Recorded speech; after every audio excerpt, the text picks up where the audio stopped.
çakışması ülkeyi yaktı. Gün bugündü, bütün millet ayağa kalktı.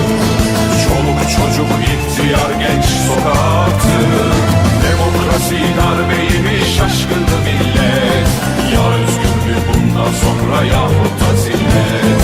Milyonların ayak sesi titretti yeri. Elde bayrak, dilde tek bir koştu ileri. Demokrasi destanında şahitler biziz. Bir önce bindirilen şehitler biziz. Başkomutan emir verdiğin meydana. Sahip çıkın al bayrağı aziz vatana. Serden geçtik vatan millet Allah aşkına. Bütün dünya bugün döndü şaşkına.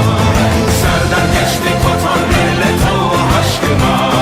Bütün dünya bugün döndü şaşkına.